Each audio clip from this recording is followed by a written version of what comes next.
Hi friends, welcome to Kavitha logs and tips. ಎಲ್ಲ ಹೇಗಿದ್ದೀರಾ friends? ಎಲ್ಲ ಚೆನ್ನಾಗಿದ್ದೀರಾ ಅಂತ ನಾನು ತಿಳಿದಿದ್ದೀನಿ. ನೋಡಿ ಫ್ರೆಂಡ್ಸ್, ನಾನು ನಿಮಗೆ ಇವತ್ತೊಂದು ಒಳ್ಳೆ ಟಿಪ್ಸ್ನ ತಂದಿದ್ದೀನಿ. ಈ ಥರ ಟಿಪ್ಸ್ನ ನೀವು ಮನೆಯಲ್ಲಿ ಬಳಸಿದ್ದೆ ಆದರೆ ನಿಮ್ಮ ಮನೆಯಲ್ಲಿ ಎಷ್ಟೇ ಹಳ್ಳಿಗಳಿರ್ಬೋದು, ಅದು ಇರೋದಿಲ್ಲ. ಮತ್ತು ಇನ್ನೊಂದ್ಸಲ ಬರೋದು ಸಹ ಇಲ್ಲ. ಈ ಥರ ನೀವು ರೆಗ್ಯುಲರ್ ಆಗಿ ಮಾಡಿದ್ದೀರಂದರೆ ನೀವೊಂದ್ಸಲ ಈ ಟಿಪ್ಸ್ನ ಟ್ರೈ ಮಾಡಿ ನೋಡಿ ಫ್ರೆಂಡ್ಸ್. ನೋಡಿ, ನೀವು ಬೆಳ್ಳುಳ್ಳಿನ ಬೆಳೆಸ್ತೀರಾ, ಆ ಸಿಪ್ಪೆನ ಬಿಸಾಕ್ಬಿಡ್ತೀರಾ. ಯಾವುದೇ ಕಾರಣಕ್ಕೂ ಬೆಳ್ಳುಳ್ಳಿ ಸಿಪ್ಪೆನ ಬಿಸಾಡೋಕ್ಕೆ ಹೋಗಬೇಡಿ. ನೋಡಿ, ಆ ಬೆಳ್ಳುಳ್ಳಿ ಸಿಪ್ಪೆನೆಲ್ಲ ಒಂದು ಪ್ಲೇಟಲ್ಲಿ ತಗೊಂಡಿದ್ದೀನಿ ನಾನು. ಈ ಥರ ನೀವು ಪೂರ್ತಿ ಅಂದರೆ ಎಷ್ಟು ಬಿಡಿಸಿರ್ತೀರೋ ಅಷ್ಟು ಬೆಳ್ಳುಳ್ಳಿನೂ ನಿಮ್ಮ ಮನೆಯಲ್ಲಂದರೆ ಅಲ್ಲಿ ಎಷ್ಟಿರುತ್ತೋ ಅದು ನೋಡಿಕೊಂಡು ನೀವು ಈ ಥರ ಬಿಡಿಸ್ಕೊಬೇಕಾಗತ್ತೆ. ಮತ್ತು ನೋಡಿ, ಅದಕ್ಕೆ ನಾನು 2 ಹಸಿ ಮೆಣಸಿನ್ಕಾಯಿ ತಗೊಂಡಿದ್ದೀನಿ. ಈ ಹಸಿ ಮೆಣಸಿನ್ಕಾಯಿ ನೀವು ಬೇಕಾದರೆ ಒಣಗಿರೋ ಮೆಣಸಿನ್ಕಾಯಿ ಸಹ ಹಾಕ್ಕೊಬೋದು. ನಾನಿಲ್ಲಿ ಬೆಳ್ಳುಳ್ಳಿ ಸಿಪ್ಪೆ ಮತ್ತು ಹಸಿ ಮೆಣಸಿನ್ಕಾಯಿ ಮತ್ತು ಇದ್ರ ಜೊತೆಗೆ ನಾನು ನಿಂಬೆಹಣ್ಣು ತಗೊಂಡಿದ್ದೀನಿ. ಅರ್ಧ ಹೋಳಾಗೋಷ್ಟು ನಿಂಬೆಹಣ್ಣು ನಾನು ಇದ್ರ ಜೊತೆ ತಗೊಳ್ತಿದ್ದೀನಿ. ನೀವು ಸಹ ಅಷ್ಟೇ ಇದೇ ಥರ ಒಂದು ಅರ್ಧ ಹೋಳಾಗೋಷ್ಟು ನಿಂಬೆಹಣ್ಣು ತಗೊಳ್ಳಿ. ನೋಡಿ, ಎಲ್ಲ ನಾನೀಗ ತೋರಿಸಿದ್ದೀನಲ್ಲ, ಅದನ್ನೆಲ್ಲ ಒಂದು ಬಟ್ಲಲ್ಲಿ ನೀವು ತಗೊಬೇಕಾಗತ್ತೆ ಫ್ರೆಂಡ್ಸ್. ಈ ಥರ ಒಂದು ಬಟ್ಲಲ್ಲಿ ತಗೊಂಬಿಟ್ಟು ನೋಡಿ, ನಿಂಬೆಹಣ್ಣು ಸ್ವಲ್ಪ ಹಿಂಡ್ಕೊಂಡ್ಬಿಟ್ಟು ನಾನು ಹಾಗೆ ಅದನ್ನು ಮತ್ತೆ ಬಿಸಿ ಮಾಡ್ತೀನಲ್ಲ, ಹೇಗಿದ್ರೂ ಅದು ಬಿಸಿ ಆಗುತ್ತೆ. ಸೊ ಅದರಲ್ಲಿ ಹಾಕ್ಕೊಳ್ತಿದ್ದೀನಿ.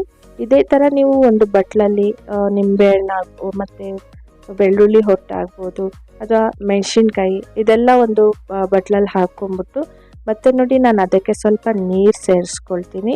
ಈ ನೀವು ಕ್ವಾಂಟಿಟಿ ನೋಡಿ ನಾನು ಇದಕ್ಕೆ ಸ್ವಲ್ಪ ಹಾಕ್ಕೊಳ್ತಿದ್ದೀನಿ.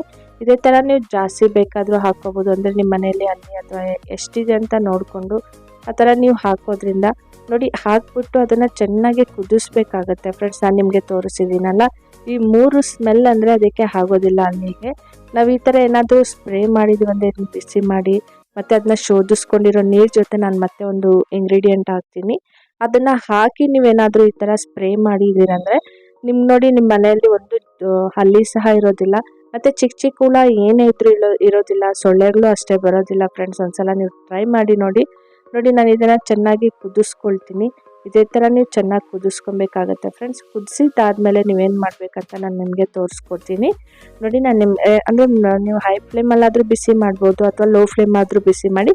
ಅಂದರೆ ಚೆನ್ನಾಗಿ ಅದರಲ್ಲಿರೋ ಅಂದರೆ ಬೆಳ್ಳುಳ್ಳಿ ಒಟ್ಟಾಗ್ಬೋದು ಅಥವಾ ಮೆಣಸಿನ್ಕಾಯಿ ಆಗ್ಬೋದು, ನಿಂಬೆಹಣ್ಣು ಆಗ್ಬೋದು, ಇದ್ರ ಪೂರ್ತಿ ಸಾರಾಂಶ ನೀರಲ್ಲಿ ಬರಬೇಕು. ಆ ಬರೋ ಅಷ್ಟೊತ್ತವರೆಗೂ ನೀವು ಚೆನ್ನಾಗಿ ಕುದಿಸ್ಬೇಕಾಗತ್ತೆ. ನೋಡಿ, ನಾನು ನಿಮಗೆ ತೋರಿಸ್ತಿದ್ದೀನಲ್ಲ, ಇದೇ ಥರ ನೀವು ಒಂದು 15 ನಿಮಿಷ ಆಗೋಷ್ಟೊತ್ತು ಇಲ್ಲ 10 ನಿಮಿಷ ಆಗೋಷ್ಟೊತ್ತು ಕುದಿಸ್ಕೊಳ್ಬೇಕು. ನೋಡಿ, ಜಾಸ್ತಿ ನೀರಿದ್ದರೆ ಜಾಸ್ತಿ ಹೊತ್ತು ಕುದಿಸ್ಕೊಳ್ಳಿ, ಇಲ್ಲಾಂದರೆ ಸ್ವಲ್ಪ ಹೊತ್ತು ಕುದಿಸ್ಕೊಂಡ್ರೂ ಸಾಕು. ಚೆನ್ನಾಗಿ ಕುದಿಸಿದ್ದಾದಮೇಲೆ ನಿಮಗೆ ಗೊತ್ತಾಗುತ್ತೆ, ಅದು ಪೂರ್ತಿ ಕಲರ್ ಚೇಂಜ್ ಆಗುತ್ತೆ.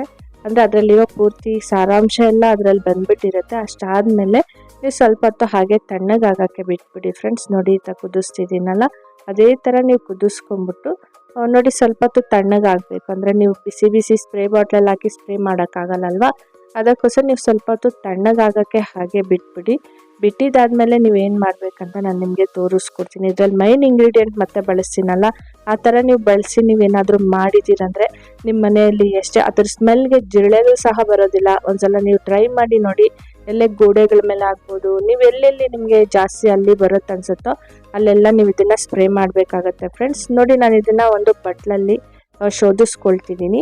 ಈ ಥರ ನೀವು ಶೋಧಿಸ್ಕೊಂಡ್ಬಿಟ್ಟು ಇದನ್ನು ನೋಡಿ, ಇದಕ್ಕೆ ಏನು ಹಾಕ್ಬೇಕಂದ್ರೆ ಮೈನ್ ಇಂಗ್ರೀಡಿಯೆಂಟ್ ಬಂದ್ಬಿಟ್ಟು ನಾನು ಇದಕ್ಕೆ ಸ್ವಲ್ಪ ಕರ್ಪೂರ ತಗೊಳ್ತಿದ್ದೀನಿ. ಇದೇ ಮೈನ್ ಇಂಗ್ರೀಡಿಯೆಂಟ್. ಇದಕ್ಕೆ ಕರ್ಪೂರ ಸ್ಮೆಲ್ ಅಂದರೆ ಅದಕ್ಕೆ ಆಗೋದಿಲ್ಲ, ವಾಸನೆ. ಅಂದರೆ ನೀವು ಅದನ್ನು ಹಾಕಿದ್ದೀರಂದರೆ ನೋಡಿ, ನಿಮ್ಮ ಮನೆಯಲ್ಲಿ ಇರುವೆಗಳಾಗ್ಬೋದು ಅಥವಾ ಜಿರಳೆ ಆಗ್ಬೋದು, ಅಲ್ಲಿ ಆಗ್ಬೋದು, ಏನು ಬರೋದಿಲ್ಲ, ಸೊಳ್ಳೆ ಸಹ ಬರೋದಿಲ್ಲ. ಒಂದ್ಸಲ ನೀವು ಈ ಟಿಪ್ಸ್ನ ಟ್ರೈ ಮಾಡಿ ನೋಡಿ ಫ್ರೆಂಡ್ಸ್. ಎಷ್ಟೇ ಅಲ್ಲಿ ಇದ್ರೂ ಸಹ ಹೊಟ್ಟೋಗ್ಬಿಡುತ್ತೆ. ನೀವೊಂದ್ಸಲ ಈ ಟಿಪ್ಸ್ನ ಇದನ್ನ ಚೆನ್ನಾಗಿ ಮಿಕ್ಸ್ ಮಾಡಿಬಿಟ್ಟು ಸ್ವಲ್ಪ ತಣ್ಣಗಾದ್ಮೇಲೆ ಸ್ಪ್ರೇ ಬಾಟ್ಲಲ್ಲಿ ಹಾಕ್ಬಿಟ್ಟು ನಿಮಗೆ ಎಲ್ಲೆಲ್ಲಿ ಅಲ್ಲಿ ಇದೆ ಅನ್ಸುತ್ತೋ ಅಲ್ಲೆಲ್ಲ ಸ್ಪ್ರೇ ಮಾಡಿದ್ದೀರಂದರೆ ಈ ಒಂದು ಅಲ್ಲಿ ಸಹ ಕಾಣೋದಿಲ್ಲ. ಮತ್ತು ಎಲ್ಲೆಲ್ಲಿ ನಿಮಗೆ ಬರುತ್ತೆ ಅನಿಸುತ್ತೋ ಅಥವಾ ಇರುತ್ತೆ ಅನಿಸುತ್ತೋ ಅಲ್ಲೆಲ್ಲ ನೀಟಾಗಿ ಸ್ಪ್ರೇ ಮಾಡ್ಕೊಂಬಿಡಿ. ಹೊರಗಡೆ ಆಗ್ಬೋದು, ಕಿಟಕಿ ಹತ್ರ ಆಗ್ಬೋದು, ವಿಂಡೋ ಸೈಡ್ ಆಗ್ಬೋದು, ನೋಡಿ, ಎಲ್ಲೇ ಆಗಲಿ ಬಿಡಿ ಸ್ಪ್ರೇ ಮಾಡಿಬಿಟ್ಟು ಸ್ಪ್ರೇ ಮಾಡಿ ನೀವು ಬಿಟ್ಟಿದ್ದೀರಂದರೆ ಆಗಾಗ ವಾರಕ್ಕೊಂದ್ಸಲಿ ಅಥವಾ 2 ಸಲ ಈ ಥರ ಸ್ಪ್ರೇ ಮಾಡ್ಕೊಂಡಿದ್ದೀರಂದರೆ ಒಂದು ಅಲ್ಲಿ ಸಹ ಬರೋದಿಲ್ಲ. ನಾನು ಮಾಡಿರೋ ವಿಡಿಯೋ ನಿಮ್ಗೆ ಇಷ್ಟ ಆಗಿದ್ರೆ ಪ್ಲೀಸ್ ಲೈಕ್ ಕೊಡೋದು ಮಾತ್ರ ಮರಿಬೇಡಿ. ಅದೇ ಥರ ನನ್ನ ಚಾನಲ್ನ ಸಬ್ಸ್ಕ್ರೈಬ್ ಮಾಡಿ, ಬೆಲ್ ಬಟನ್ ಕ್ಲಿಕ್ ಮಾಡಿ, ಇನ್ನೂ ಹೆಚ್ಚಾಗಿ ನೋಟಿಫಿಕೇಷನ್ಸ್ ನಿಮಗೆ ಬರುತ್ತೆ. ಅದೇ ಥರ ನನ್ನ ಚಾನಲ್ನ ಶೇರ್ ಮಾಡಿ. Thank you friends.